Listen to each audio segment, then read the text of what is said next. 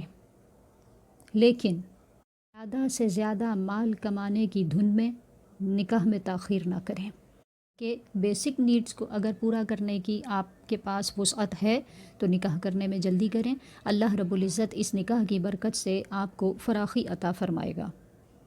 وَلْيَسْتَعْفِفِ الَّذِينَ لَا يَجِدُونَ نِكَاحًا حَتَّى يُغْنِيَهُمُ اللَّهُ مِنْ فَضْلِهِ، اور جو لوگ نکاح کرنے کی طاقت نہیں پاتے، بیسک نیڈز کو بھی پورا نہیں کر سکتے، انہیں چاہیے کہ پاک دامنی اختیار کریں یہاں تک کہ اللہ انہیں اپنے فضل سے غنی کر دے۔ اور یہ لوگ اگر گناہوں سے بچنا چاہتے ہیں تو حدیث پاک میں اس کا حل یہ بیان کیا گیا کہ پھر ایسے لوگ جو وسعت نہیں رکھتے، جو کسی کی بنیادی ضرورتوں کو بھی پورا نہیں کر سکتے اور اسی لیے نکاح سے بچے ہوئے ہیں، تو وہ پھر گناہوں سے بچنے کے لیے روزے رکھیں۔ جس طرح نکاح گناہوں سے بچاتا ہے، اسی طرح روزہ بھی تقویٰ دینے کا ذریعہ بنتا ہے اور گناہوں سے محفوظ رکھتا ہے۔ اس کے بعد کچھ غلاموں کے احکام اس آیت مبارکہ میں بیان کیے گئے۔ پھر فرمایا وَلَقَدْ أَنزَلْنَا إِلَيْكُمْ آيَاتٍ مُبَيِّنَاتٍ وَمَثَلًا مِّنَ الَّذِينَ خَلَوْا مِن قَبْلِكُمْ وَمَوْعِظَةً لِّلْمُتَّقِينَ، اور بے شک ہم نے تمہاری طرف روشن آیتیں اور تم سے پہلے لوگوں کا حال اور ڈر والوں کے لیے نصیحت نازل فرمائی۔ آیتیں روشن ہیں جن سے احکام بآسانی حاصل کیے جا سکتے ہیں۔ سابقہ لوگوں کا حال اللہ رب العزت نے ہمارے سامنے بیان فرمایا تاکہ ہم ان کے اچھے یا برے انجام کو دیکھتے ہوئے نصیحت حاصل کریں، اور اپنا یہ زندگی کا وقت جو اللہ رب العزت نے ایک قیمتی اثاثہ ہمیں عطا فرمایا ہے، اس کو یوں ہی ضائع نہ کریں، بلکہ جو کامیاب لوگ ہیں ان کی زندگی میں کامیاب ہونے کے اسباب کیا ہیں ان پر غور کریں اور ان کے مطابق اپنی زندگی کو گزاریں، تاکہ ہم اللہ رب العزت کی رضا بھی حاصل کر سکیں اور دنیا میں بھی ایک کامیاب زندگی گزار سکیں۔ رب تعالیٰ کی بارگاہ میں دعا گو ہوں کہ جو کچھ پڑھا سنا اس کو اپنی بارگاہ میں قبول فرمائے، آپ کو اور ہمیں عمل کی توفیق عطا فرمائے۔ وما علینا الا البلاغ۔